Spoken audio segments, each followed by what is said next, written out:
right, everyone. I am so glad you've joined me today. Welcome to Get More Clients. So, I'm your host, Lynn Whitbeck, and business owners and entrepreneurs hire me to ignite winning sales because most are chasing down leads. They lack client retention, conversion, and profit. The mission of this show is to educate, inspire, and motivate women and men around the world to build a robust sales strategy to get more clients, because many can't get more clients and haven't a clue why.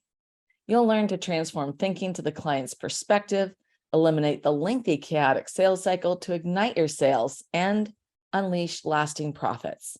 You will also have the opportunity to connect with me further to see how I can support you beyond today. Well, they just had that Barbie movie out, and it brought to mind today's topic, which is negotiation. And you're going to think, what the what? And it's because when I was a young girl and played with Barbies, I loved my Barbies, big Barbie fan, and I would play with my friends. One of the things that we would do was trade outfits. We'd negotiate who got, well, I want that outfit. Well, I want this outfit. Well, I'm not willing to give you this outfit for that outfit. Right. And so you would find this give and take that we were negotiating as 9, 10, 11, 12-year-olds. Yeah, literally, I was still playing Barbies. I loved Barbies. And that's the great thing about negotiation, is that you use it all the time. From a child negotiating which Barbie doll outfit you're going to swap your friend for, to what you're going to watch on Netflix for that evening's movie with your family. We negotiate all the time. So now last week on Get More Clients, I shared 6 secrets to handle stupid questions from smart people. And today I will discuss how you guide and steer negotiations from a strong position. Negotiation enables you to construct mutually beneficial outcomes for your clients and internal stakeholders. This is literally the definition in sales. That's what negotiation is. And I have to invoke the late Carrie Fisher, Princess Leia, General Organa. Everything is negotiable. Whether or not the negotiation is easy is another thing. So I love that quote from Carrie Fisher. And today we're going to show you how to make it easier. By the end of today's show, you're going to learn why seeing the good on the other side of the sales table fosters success. How transparency, priorities, and intent enable you to frame the negotiation so everyone wins. When to say no and walk away from the table. Just like when that trade between the 2 Barbie doll outfits, sometimes it's just simply a no. It's not going to work. Everything comes back to thinking like your client. During negotiations, that means showing your client how their needs will be met and then guiding them to their decision. So let's talk with See the Good. I've brought this up on several different episodes, but it's really about looking for, on the other side, really positioning them that, they're doing their best for their organization, for their company, for themselves, and seeing the good in that other person, in that other organization.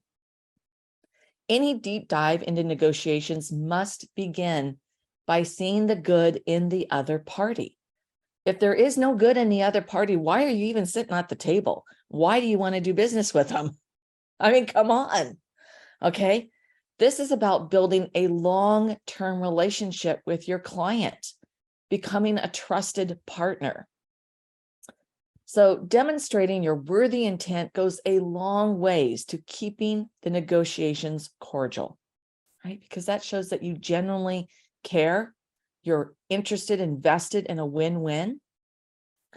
Now, that does not mean that there will be times or individuals who can be challenging in this process.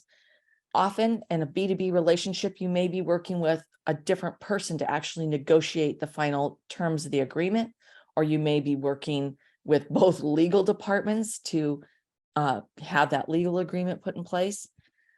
Now, the first step is to flex your style to meet the other person halfway, right? You want to adapt, because in some cases they could have a different personality. They could have a different sort of value set of where they're coming from. And you need to work with that framework to have a more successful negotiation. When you've done your homework and prepared for the negotiation, you can pivot the discussion to their values or the values of their organization. Using active words, limiting unnecessary adjectives, and adverbs, and purging qualifiers will provide clear and concise discourse. So these are all common things that we put into our language.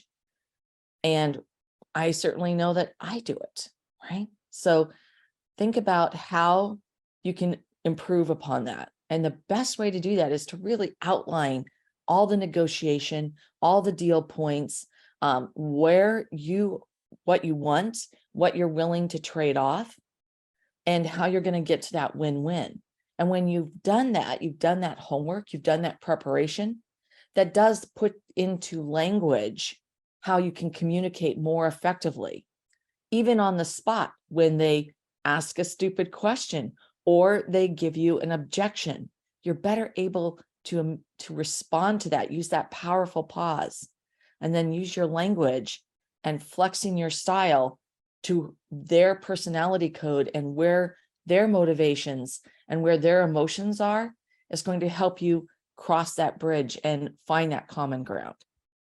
Now, during this conversation, if you get off on a tangent, you want to guide the conversation back on track.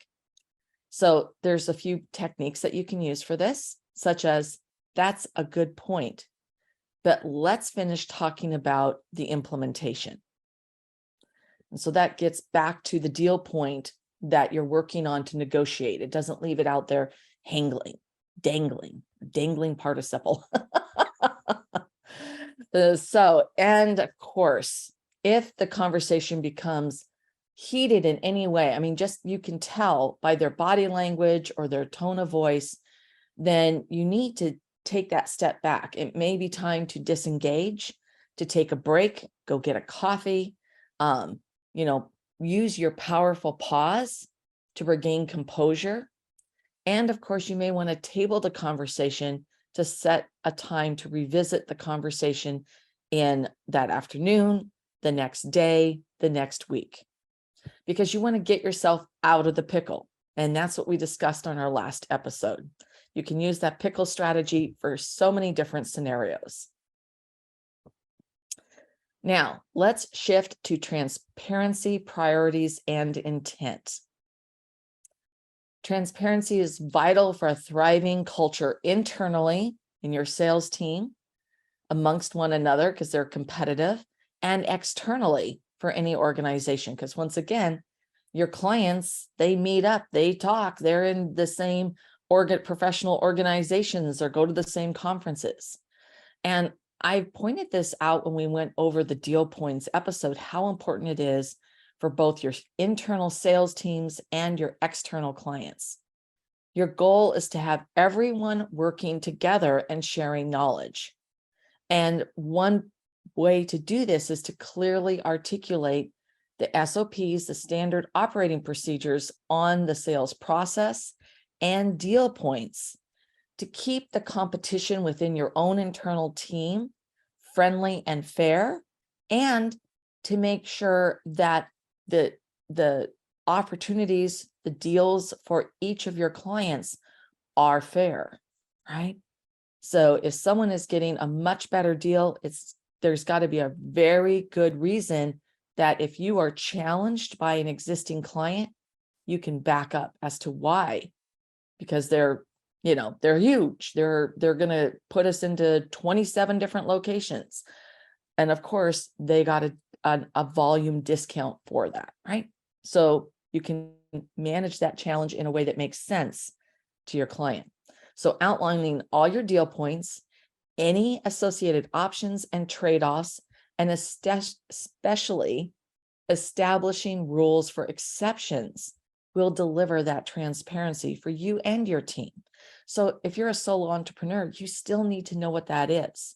You don't want to give different people deal points because then you're not standing in your worth. You need to know what it is that you want and need and what you're willing to trade off on. What are those deal points?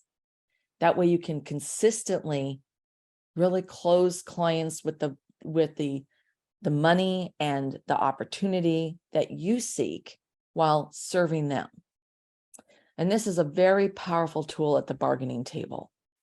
And you and your team know exactly what they want and why. So I've got a tactic that showcases what I mean here. It's called anchoring bias. Now you can leverage anchoring bias in your favor when negotiating.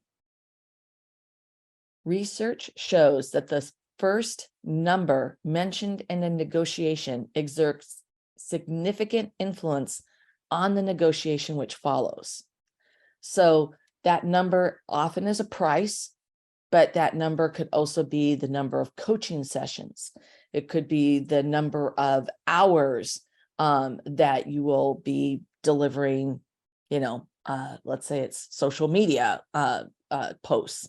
Whatever that is significant in your business, that number, it isn't always price, right? It can be a number of different things. It could be the number of people that will go through your program. So that number, that is really important because that's positioning you from that strong place that this is the number. And then any negotiations that occur have that number as the baseline. So you want to be the first one that puts out those critical numbers that you need, and you need to know what those are. I'm going to offer this many sessions. We're going to take this many of your employees through the program, right? This is the price, etc.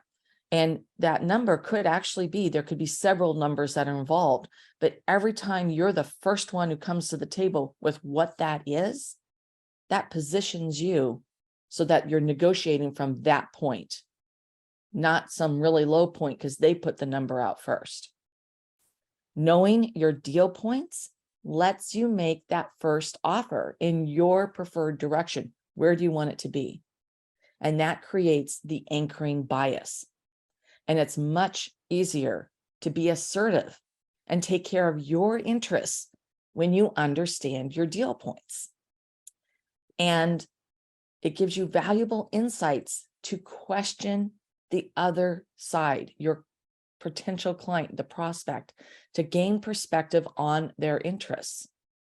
So when you know your deal points and where you can negotiate and where the trade-offs are, that lets you position some of the questions that you're asking to check the temperature in the negotiation process so you can understand what's important to them, what matters to them.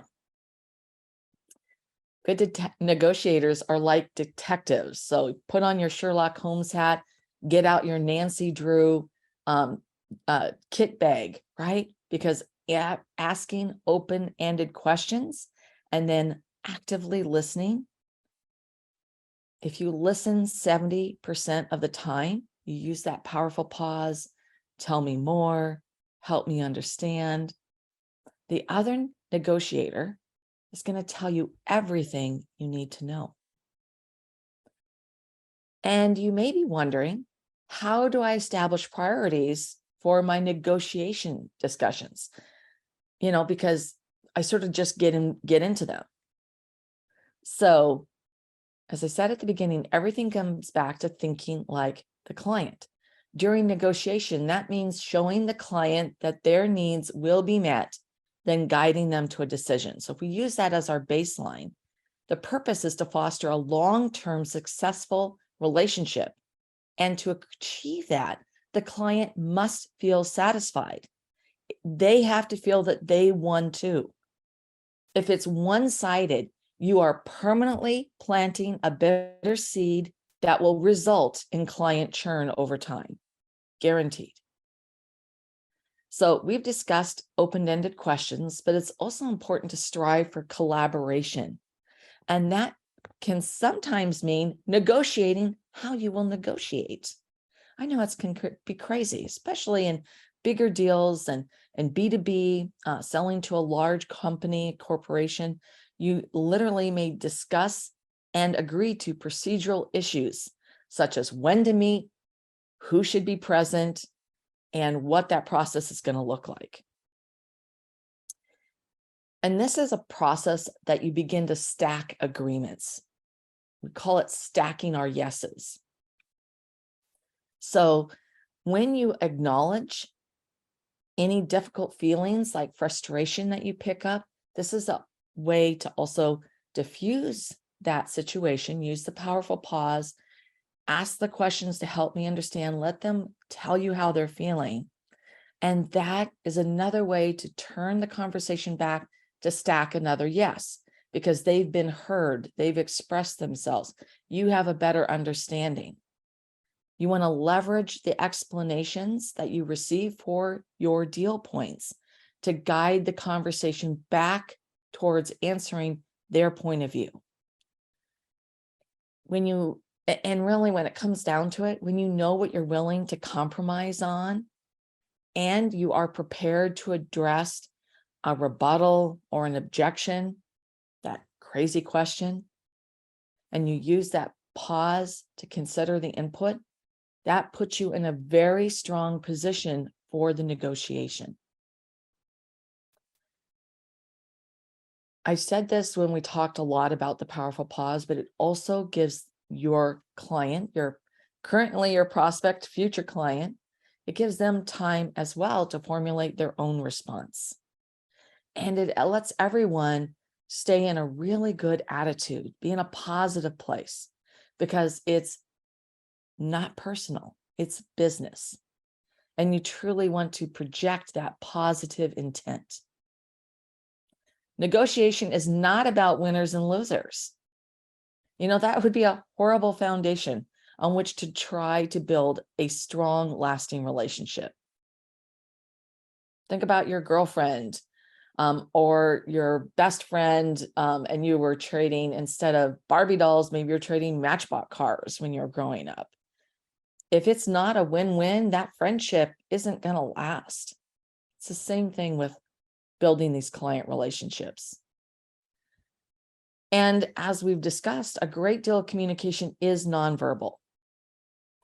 So you do want to pay close attention to how you are communicating, your tone of voice, making eye contact, that your body language is open, that you're not making a lot of sudden jerky movements, that you're smiling, you're nodding your head, you're giving them that positive reinforcement, and also what the other person's body language is telling you. If you see them starting to close off, if you see them, frowning or looking away, then you definitely need to prompt, I sense that you have a concern. I would like to know what it is. Tell me more. Help me understand. Right? So you want to draw them out so that it comes out into the open. You can use this technique with your friends and your family. It's an amazing way to get that what is really going on so that you can make the connection. You don't want the other person going to war in their own mind with you, right? It's just not going to help. And one way you can avoid this, I already mentioned, is you want to avoid those quick movements. You want to stay calm. You want to look them in the eye. And you always want to acknowledge their interest, their perspective, where they're coming from, their motivations and emotions, right? This is a really important point. Deflection weakens your position. It's not a building block for a strong long-term relationship. If you're not sure how to respond and you're not sure you don't quite understand where they're coming from, let them know. Say, help me understand. Tell me more, right? So that you can understand, so you can see where they're coming from. You want to address their input that they're providing you, because it's incredibly valuable, with open-ended questions, as I said, and you're looking for opportunities to close the gap where you can come together and meet in the center of the bridge. Give the other person the benefit of respecting their position. Frame a point of contention as a chance to find a mutually beneficial outcome. Be open to the other person's suggestions and explore options.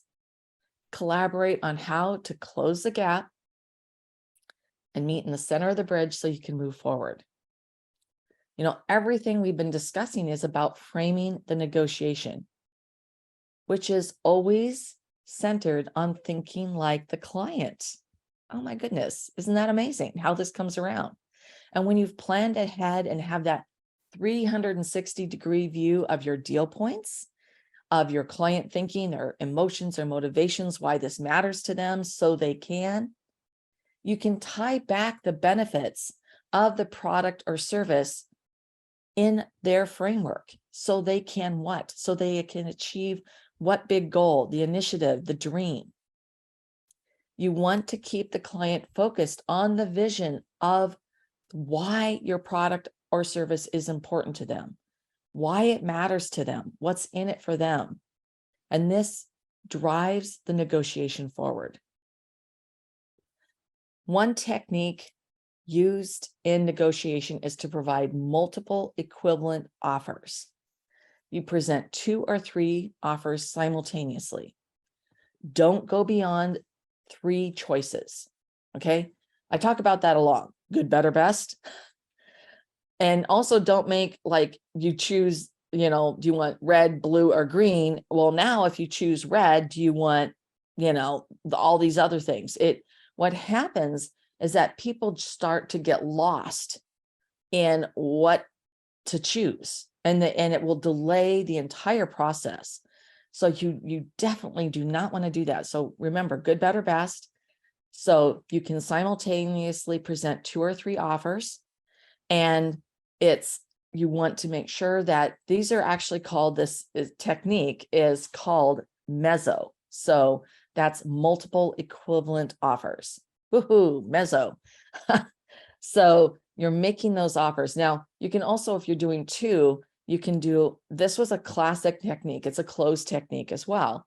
But do you want red or do you want blue? That's an either or choice. That is also a closing question, but you can also do it with offers. And so you can offer, this is done for you. This is a done with you. And this is a DIY, right? So we give you the tools, we give you the roadmap, but you do all the work, right? That's sort of how online courses work. They're definitely DIY. They give you the information, and then you need to take care of it. Done with you is going to include coaching. I mean, in this environment, this is just an example, etc. Right? And then done it for you means you do the work. You actually are creating what the client wants.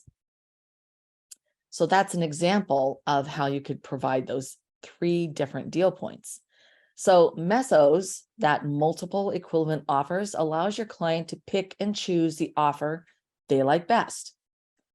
And you can also frame that into, some people prefer this and this is why. Others like this and this is why. And for some, this is the best choice for them and this is why. Which are you? And so then you're letting them make that decision, and they're associating with where they're at and what makes the best sense for them. It gives them the power to select the path forward. So in general, with negotiations, you should never be in a hurry. You want to leverage your client's pressure points without being manipulative or resorting to high pressure tactics. And what I mean by that, and of course, being manipulative and sleazy and slimy, we've all experienced that. It's never good. It never works for healthy, long-term relationships. You need to aim high. But when I talked about client pressure points, you may be thinking, well, that is manipulative. That is resorting to being sleazy. Well, no, you need to know why this matters to them. What's keeping them up at night? What are their monetizable pain points? Why your solution is going to make a rockin' difference in their life, for their business, for their team members, for their clients, right? And that is a pressure point, right? That's what negotiation is. It is the art of persuasion. Sales is the art of persuasion, but you need to know and understand that client thinking to be able to do it effectively. Another key part of framing the negotiation is to focus on your counterpart's pressure, not your own. Okay, so that means that, let's say you really need to close this sale. Well, if you're focused on that, yeah, you're literally selling from a point of desperation, and it never works. You need to focus on why they have pressure to move forward. What's driving them? What's their need to close the deal? You know, why it matters to them so they can. When you understand what those pressure points are, what's keeping them up late at night, what are monetizable pain points, it allows you to pace yourself because, as I said, you don't want to rush, right? Conversely, if you're the one pushing them and rushing the negotiation, it really creates that feeling that I said, that you're desperate. And desperation just never sells. My last point on framing the negotiation comes back to establishing your anchoring bias. You want to aim high. You want to aim high to start with the expectation that you both have the best possible outcome. Well, my goodness, I have so much more to talk about with negotiation, but I see that our time is coming to an end. And I just want to point out that negotiations, wherever you're coming from, the child who's negotiating for the Barbie doll clothes, for that trade-off, or if you are negotiating for another one of our favorites for Matchbox cars and trading who gets which car. Negotiations must utilize those core strategies of client thinking to ensure a win-win outcome. So I want to thank everyone for tuning in. My purpose is for you to get more clients. Bottom line, don't make this harder than it has to be. Sales should be a win-win. On behalf of Petite to Queen, I've carved out a limited number of time slots to invite you to hop on and ignite your sales call with me and see what's working, not working, and what you would love to have working. I'm going to see how I might further support you in effectively generating more leads, converting more sales, and fulfilling on your promise as a brand and organization. The fastest way to success is to assure people know that they matter. And the best way to make this happen is to build a consistent sales strategy to acquire, convert, and capitalize on every lead. You will find growing your business is easy and lucrative. Today, I shared how you guide and steer negotiations from a strong position. The key is for you to implement these steps to stop wasting time, energy, and resources.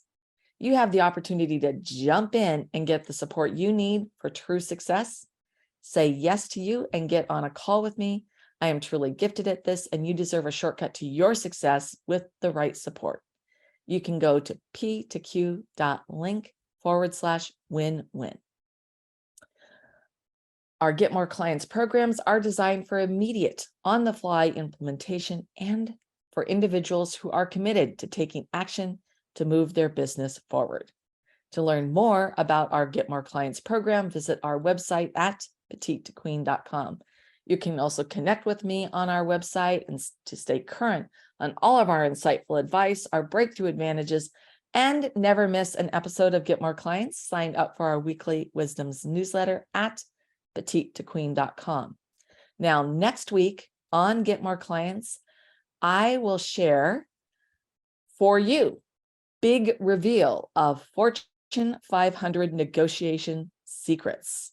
Make sure you don't miss a single episode by subscribing to Get More Clients wherever you get your podcasts. And if you love the show, please share it with your friends and peers and give us a 5-star review. We'd very much appreciate it. I will see you next week on Get More Clients.